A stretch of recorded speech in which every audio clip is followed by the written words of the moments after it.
Paz a vosotros. Continuamos con nuestra lectura del libro de Números. Estamos en nuestra sexta y séptima porción, decreto Balac. Estamos en el capítulo número 21, a partir del versículo 21. Han llegado el pueblo de Israel, recordamos que querían entrar directo a la tierra de Canaán, pero pues el rey de Edom no les permitió, así que ellos tuvieron que rodear. Ahora, quieren entrar por la tierra del rey Sihón, y vamos a ver este episodio ahora. Dice entonces, y envió Israel emisarios a Sihón, rey del Emoreo, diciendo, pasaré por tu tierra.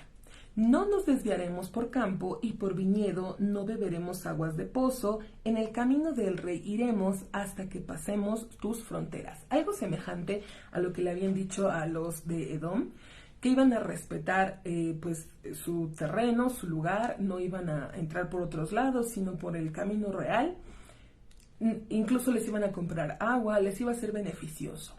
Pero ¿cuál es la respuesta de Sihón? Dice, y no dejó Sihón a Israel pasar por su frontera, y reunió Sihón a todo su pueblo, y salió al encuentro de Israel al desierto, y llegó a Yahatz, y guerreó con Israel. Es decir, de inmediato la negativa de Sihón sale con todo su ejército. ¿Qué tiene de especial o de particular este rey Sihón, rey emoreo o de los amorreos? Pues que Sihón era un gigante. Era un rey grande de verdad en poder, en fortaleza, en ejército, y pues entonces sale a atacar al pueblo de Israel.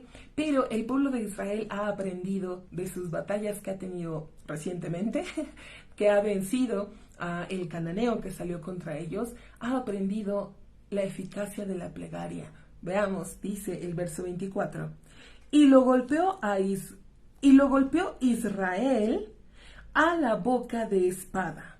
A la boca de espada, es decir, Israel se defendió tanto con la espada, con su esfuerzo físico, pero también con la boca, con su plegaria, es que va a ganar esta batalla. Dice, y tomó posesión de su tierra, desde Arnón hasta Yaboc, hasta los hijos de Amón, pues poderosa era la frontera de los hijos de Amón. Es decir, arrasó Israel con Sihón, con su ejército y con todas sus tierras, hasta la frontera de Amón. Vamos a darnos cuenta que así como Dios le concedió la tierra de Edom a los descendientes de Esaú, también a los amonitas le va a prohibir al pueblo de Israel que pelee con ellos o que tome la tierra de los amonitas. Dice, verso 25, y tomó Israel a todas las ciudades aquellas, y se asentó Israel en todas las ciudades del Emoreo, en Heshbón y en todos sus suburbios, pues Heshbón, ciudad de Sihón, rey del Emoreo, ella es, y él había guerreado contra el rey de Moab, el primero, y tomó a todo su territorio de su mano hasta Arnón. ¿Por qué nos dice que Sihón había guerreado con el primer rey de Moab? Bueno, a pesar de que había una restricción de Dios de no hacer guerra contra Moab, ni tomar algo de sus territorios, y decíamos también de Amón, ¿por qué de Moab y de Amón no? Bueno, por ser la herencia de Lot, sobrino de Abraham. Por tener este parentesco en mérito de Abraham, Dios le dijo a Israel que no iban a poder tomar las tierras de Amón y de Moab. Los debían respetar, ni siquiera debían pelear con ellos, porque al final del día pues eran parientes también. Dice entonces, sin embargo, esta ciudad de Heshbón no estaba incluida en dicha restricción, por motivo que Sihón, el rey emorreo, se le había arrebatado primero a Moab.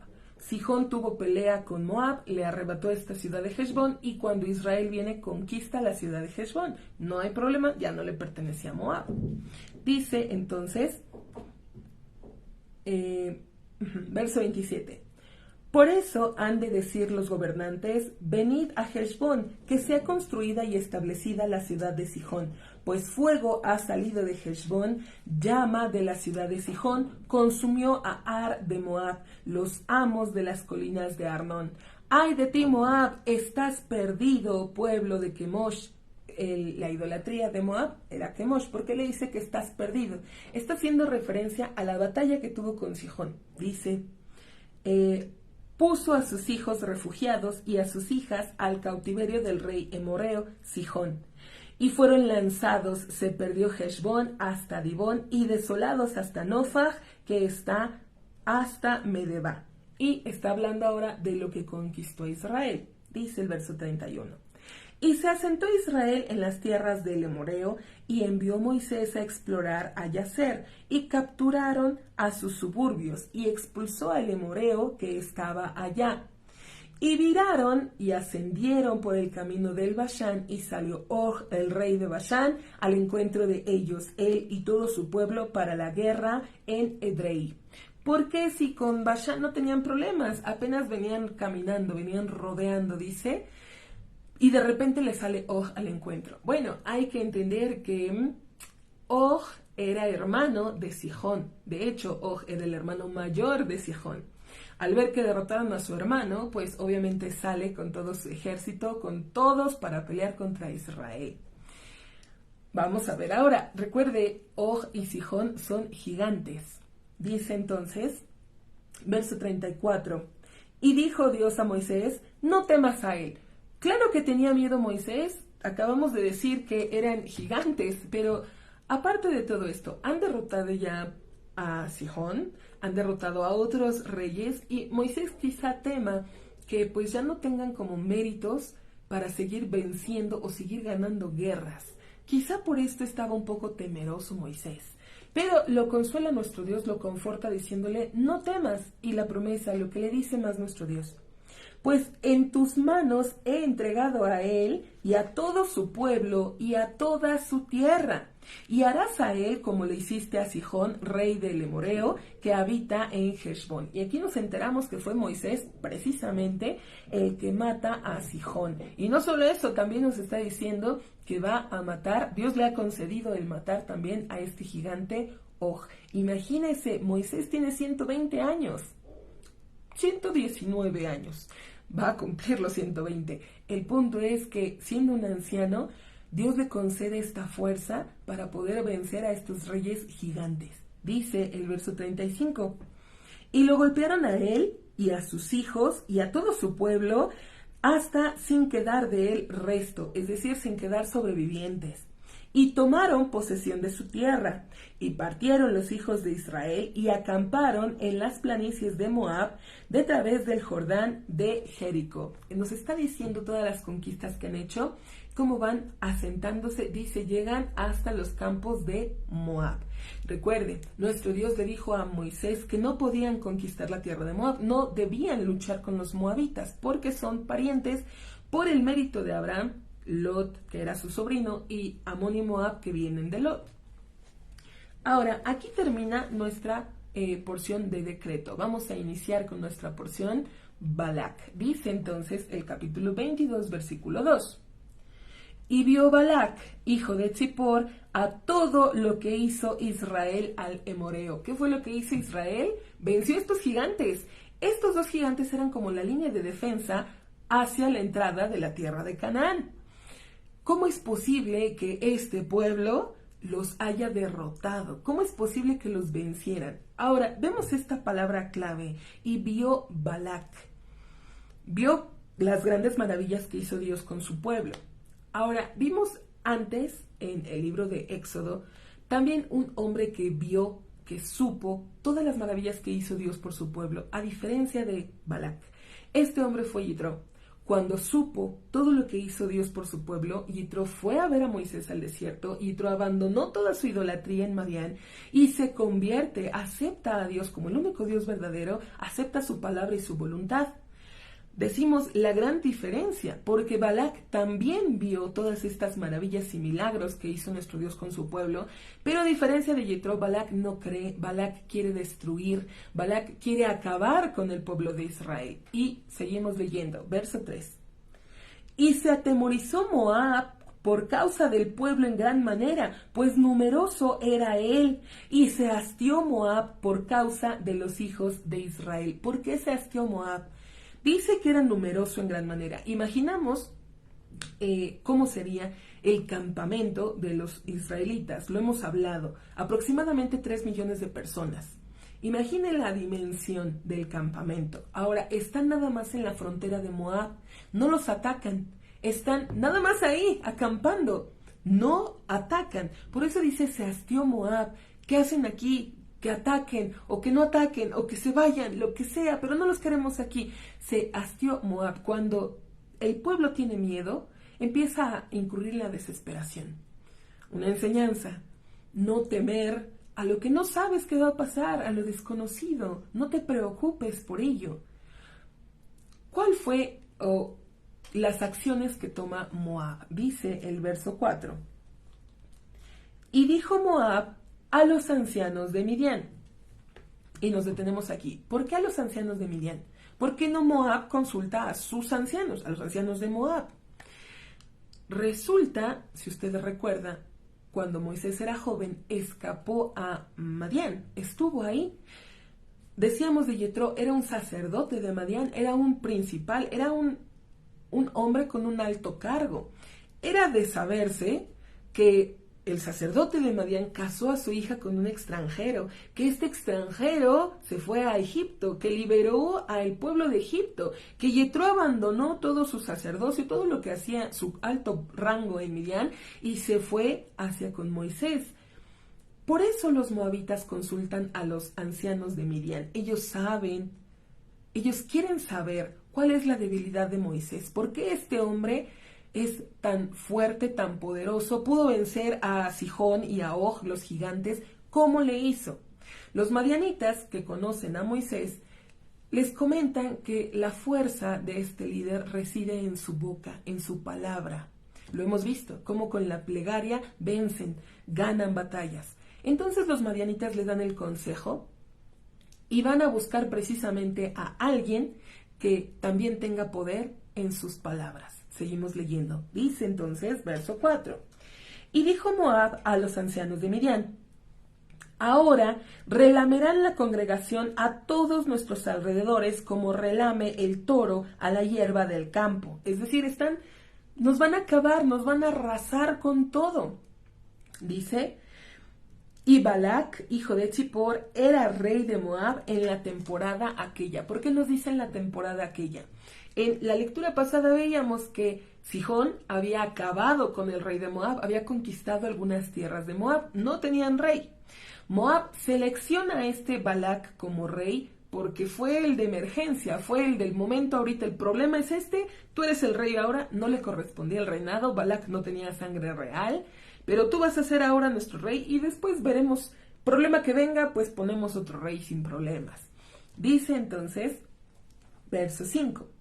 Y envió Balac emisarios a Bilam, hijo de Beor, a Petor, que está sobre el río, tierra de los hijos de su pueblo, para llamar a él. Es decir, nos está comentando el texto que Balac y Balaam, o Bilam, se conocen, son de la misma ciudad, tienen un pasado juntos. Dice entonces, he aquí, ¿qué es lo que le dicen estos emisarios? He aquí, el pueblo ha salido de Egipto. He aquí, ha cubierto a la vista de la tierra. Y él está asentado frente a mí. Ha cubierto la vista, es que es demasiado pueblo. No se alcanza a ver la tierra de tanto que son. Son demasiados. Le sigue diciendo Balac a sus emisarios. Y ahora, anda, por favor, maldice por mí al pueblo este, pues poderoso es él más que yo. Quizá hemos fustigar a él y los expulsaré de la tierra. Pues he sabido, lo que le digo, que Balaam y Balac se conocen, tuvieron un pasado juntos. He sabido que al que tú bendices, bendito es, y al que tú maldices, maldito será. Esto es lo que les encarga Balac a sus emisarios que le digan a Bilam. Verso 7. Y fueron los ancianos de Moab y los ancianos de Midian con hechicerías en sus manos y vinieron hacia Bilam y hablaron a él las palabras de Balac. ¿Por qué los ancianos de Midian debían llevar hechicerías en sus manos? Vamos a ver que los ancianos de Midian son un poco supersticiosos. Tienen ciertas creencias extrañas, creencias raras, pero vamos a seguir leyendo para poder entender este contexto. Dice, y dijo a ellos, ¿qué dijo a ellos Bilam? pernoctad aquí esta noche, y les responderé a vosotros palabras conforme a lo que hablare Dios a mí. Y permanecieron los ministros de Moab con Bilam. Ojo, nada más los de Moab. ¿Por qué se fueron los ministros de Midian?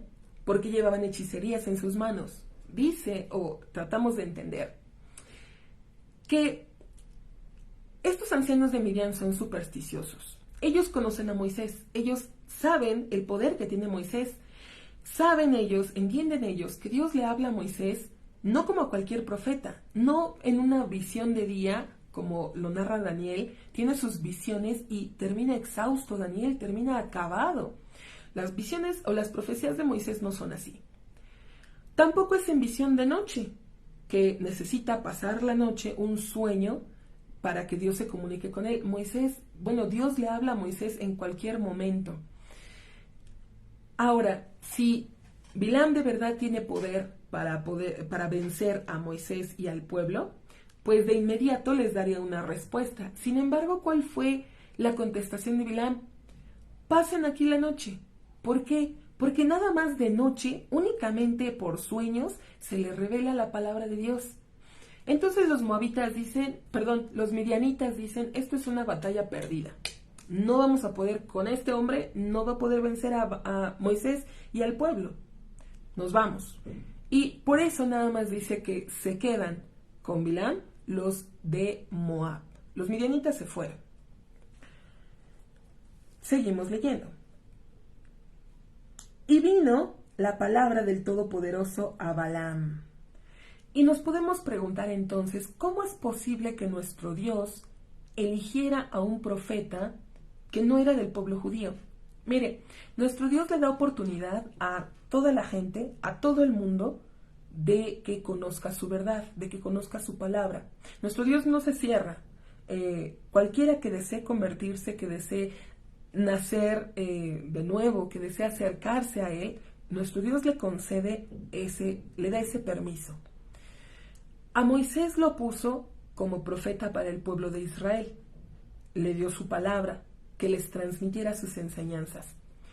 A Bilam lo puso como profeta para las naciones, para que también les transmitiera la palabra de Dios. Sin embargo, vamos a aprender de Bilam que él se desvió, él le dio más peso a el dinero, a el honor. Y digo profeta porque así está escrito. El apóstol Pedro en su segunda carta, en el capítulo 2, verso 15-16, así lo menciona. Bilam es profeta. ¿Por qué? Porque entiende, capta la palabra de Dios. Decíamos, su trabajo era dar a conocer al mundo, a las naciones, la palabra de Dios. Sin embargo, Bilam, pues le dio más peso al honor y al dinero. Seguimos leyendo. Entonces, verso 9. Vino la palabra del Todopoderoso a Bilam y le dijo, ¿quiénes son los hombres estos que están contigo? Fíjese cómo nuestro Dios siempre hace esta pregunta a los pecadores.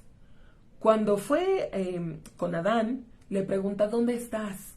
Cuando fue con Caín, le pregunta, ¿dónde está Abel tu hermano? Esto lo hace con la intención de que el pecador reconozca su error, se arrepienta, haga una introspección y cambie su manera de actuar. Es la misma oportunidad que le brinda a Balaam. Sin embargo, vemos su contestación. Y dijo Balaam hacia el Todopoderoso, Balac, hijo de Zippor, rey de Moab, los envió hacia mí. Fíjese nada más su respuesta tan arrogante, tan altiva. ¿Por qué lo digo? Porque tenemos otros ejemplos donde nuestro Dios se manifiesta o un ángel se presenta con el profeta, con otros profetas, y le preguntan al profeta, ¿qué es esto? O ¿por qué pasa esto? Y el profeta en su humildad y que capta la palabra de Dios, ¿cuál es la respuesta? Señor, tú lo sabes. Porque así debe ser, porque como profeta entiendes que Dios lo sabe todo. Sin embargo, la respuesta arrogante de Balac fue, es que, ¿cómo no sabes? Es que resulta que el rey de Moab, Balac, me mandó traer, requiere de mis servicios, necesita de mi ayuda. decimos la respuesta tan arrogante, porque su respuesta debió haber sido, Señor, tú lo sabes, cualquier otra cosa, no así. Ahora, seguimos leyendo. Dice, verso 10. Sí, también, otra cuestión. Aprendemos que el malvado no le importa, no le interesa cómo se ha visto hacia nuestro Dios. Él prefiere tener honor y ser bien visto por el hombre. Porque así se lo da a entender a Dios. Es que el rey, es que Él solicitó mi presencia. Para Él soy importante, a pesar de que estaba actuando mal para con Dios. Dice entonces, verso 11. He aquí el pueblo que salió de Egipto y cubrió a la vista de la tierra. Ahora ve, maldícelo para mí a él. Quizá pueda guerrear contra él y expulsarlo. Esto fue lo que le dijo Bilam a nuestro Dios. La respuesta del Todopoderoso. Verso 12.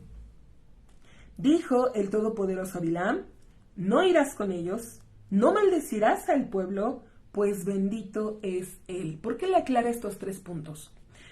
No irás con ellos. Y entonces Bilam podría decir, bueno, no voy, pero los maldigo desde aquí. No maldecirás a el pueblo.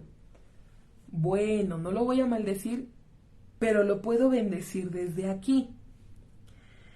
Dios le dice, no necesitan tu bendición, pues bendito es Él. Bendito es Él por Dios mismo.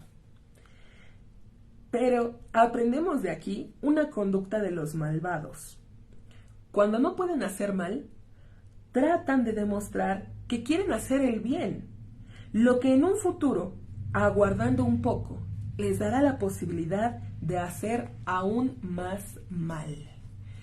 Y hasta aquí nos quedamos con nuestra 4ª lectura. Ya estamos en la porción Balak y si Dios permite continuaremos más adelante. Pasa a vosotros.